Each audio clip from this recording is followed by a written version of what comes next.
Professor प्रधान मु आपण पाखक आसबि बर्तमान कौन चैलेंजेस सब आप देखुं भारत सामने आप डिप्लोमेटिक क्षेत्र में कहतु आप मिलिटरी एक्शन कथा कहतु इंटरनेशनल कम्युनिटी जहाँ रेस्पॉन्स कथा कहतु बा जहाँ रिएक्शन कथा कहतु ये सब आप देखुं जदि पीओके को आने बर्तमान सरकार चिंता करुँच कौन चैलेंजेस सब आसब कौन बाधाविघ्न सृष्टि हो पारे। देखो बिगेस्ट चैलेंज है जे दुई पड़ोसी होते न्यूक्लियर पावर पाकिस्तान भी न्यूक्लियर पावर चाइना मध्य न्यूक्लियर पावर नो डाउट आम पाखे भी न्यूक्लियर पावर अच्छी किंतु दुहे न्यूक्लियर संपन्न राष्ट्र सहित युद्ध करने हूँ प्रथम बड़ चैलेंज।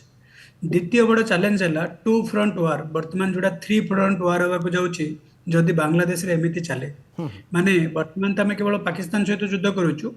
पर चाइना पर भी युद्ध चाइना भी से जोड़ी जापे। बर्तमान बांग्लादेश जहाँ परिस्थिति बांग्लादेश गोटे इस्लामिक माने फंडामेंटालिस्ट आड़ को जाऊँगी जा सारा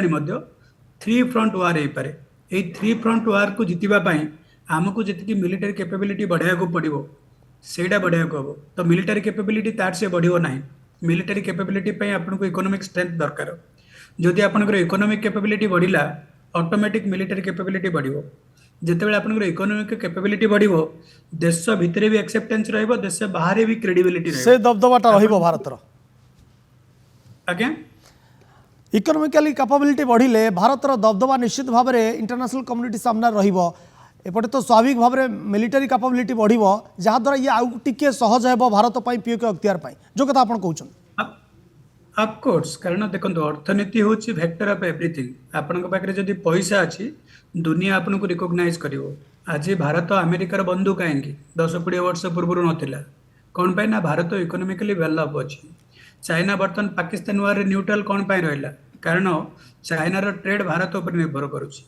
तेणुक यही सब जिन गुड़ा डायनामिक्स गुड़ा आम आम स्ट्रेंथ बनवाक पड़ो आम जोड़ा आम स्ट्रेंथ बन पार्नु जदि चाइना रिवर्स इंजीनियरिंग करी गोटे इकोनॉमिक एंड मिलिटरी पावर हो पारुछि भारत कहीं पारे।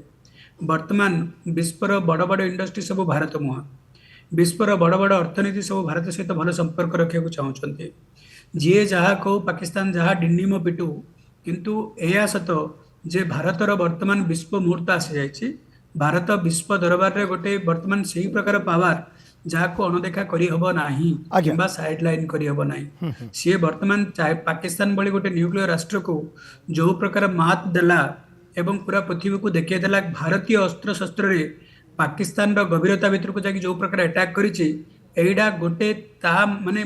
ता गोटे सिंबलिज्म देखौछि पृथ्वी को जे भारत कौन तेणुक भारत भली राष्ट्र को बर्तमान अणदेखा करबा विश्व दरबार रे माने आज्ञा निश्चित भाव में भारत अर्थनीतिक स्तर में कहतु एवं सामरिक क्षेत्र में कहतु आउ टिके तार शक्ति वृद्धि हेले निश्चित भाव में विश्व स्तर में तार ये प्राधान्यता बढ़िबो।